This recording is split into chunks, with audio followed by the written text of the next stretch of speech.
Hello बच्चों।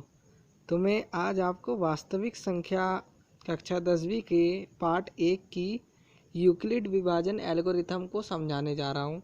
मैंने इसके पहले एक और वीडियो बताई थी, लेकिन मैंने वो बुक के ढंग से बताई थी, जिससे कि शायद मुझे ऐसा लगता है कि बहुत से बच्चे को समझ नहीं आया होगा। तो मैं इसे एक उदाहरण के साथ अच्छे से समझाना चाहता हूँ। तो चलो फिर शुरू करते हैं। क्या लिखा है? अब अपनी पहेली पर वापस आने पर। कौन सी पहेली? मैंने ये पहेली तो पिछली वीडियो में बताई है। अगर आपको पहेली जानना है तो पिछली वाली वीडियो जाके देखिए, मैं उसकी लिंक डिस्क्रिप्शन में दे दूँगा।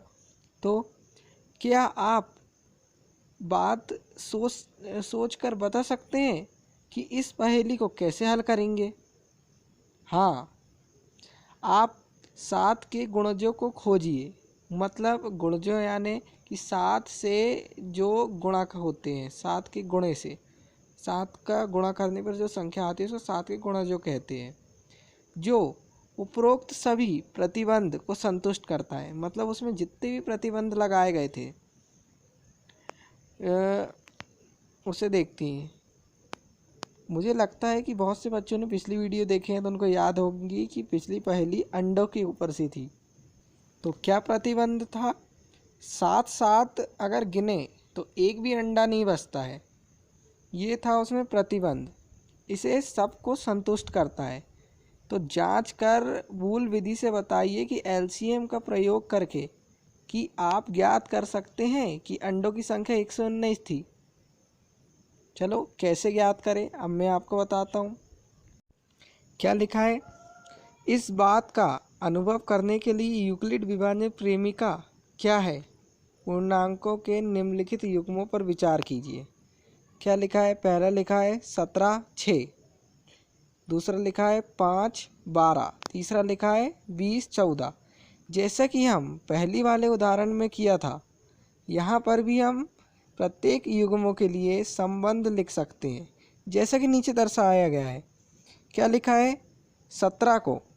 17 को ऐसे तोड़िए कि उसका गुणा, मतलब कि 2 कि 6 दूनी 12 धन 5 बचे।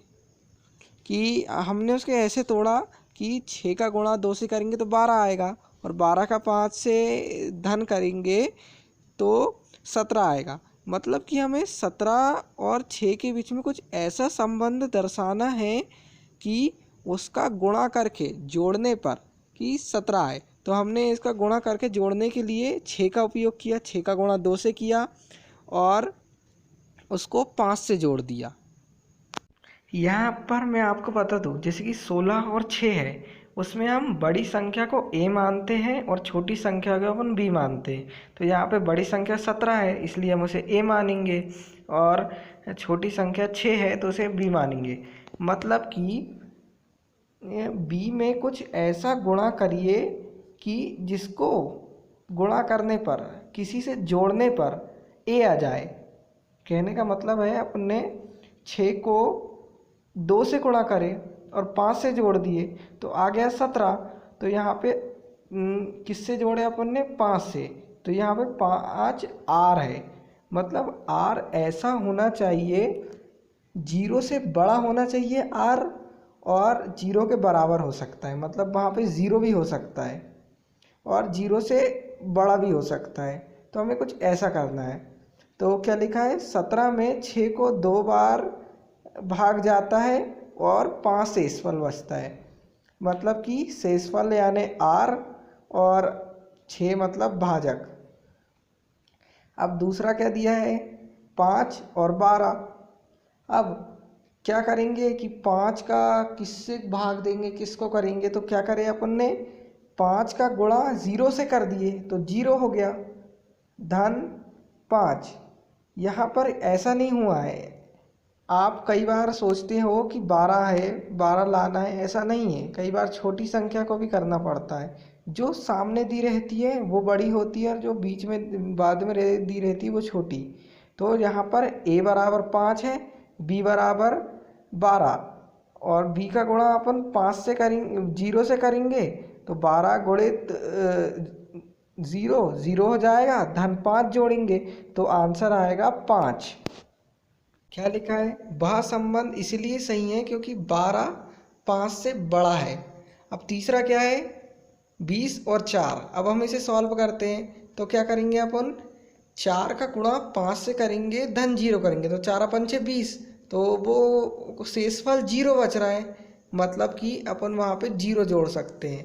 कहने का मतलब यही है यूक्लिड विभाजन प्रेमिका का, कि अगर अपन को दो सवाल दिए हैं, दो चीज़ या दो संख्या, तो उसमें पहली वाली संख्या को लाने के लिए दूसरी वाली संख्या में किसी भी संख्या से गुणा करके अपन उसको किसी भी संख्या से जोड़ सकते हैं। लेकिन इतना याद रखिएगा कि जिस संख्या से अपन गुणा कर रहे हैं वो मतलब b, जैसे कि a बराबर 20 है, b बराबर 4 है, तो b से छोटी होनी चाहिए संख्या, उसके बराबर भी नहीं होनी चाहिए, उससे छोटी होनी चाहिए, और 0 हो सकती है और 0 से छोटी नहीं हो सकती। इतना बस याद रखिएगा।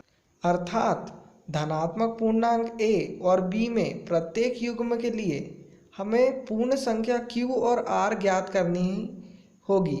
मतलब कहने का जिससे गुणा करेंगे और जिससे जोड़ेंगे उसको पूर्णांक कहेंगे। तो हमें शर्त क्या दी है? a बराबर बी क्यू धन r। a भी हमें दी जाएगी और बी क्यू हमें ज्ञात करना है कि a आए। तो हमें क्या शर्त दी है कि 0 से बड़ा होना चाहिए r या उसके बराबर हो सकता है, और r बड़ा होना चाहिए b से। ठीक, तो मैं आपको, अगर समझ आया है तो मैं आपको एक होमवर्क देना चाहता हूँ। अगर आप इसे होमवर्क में कर लेते हैं तो आपको एकदम अच्छे से क्लियर हो जाएगा, जैसा मैंने अभी किया। तो ये है आपका होमवर्क।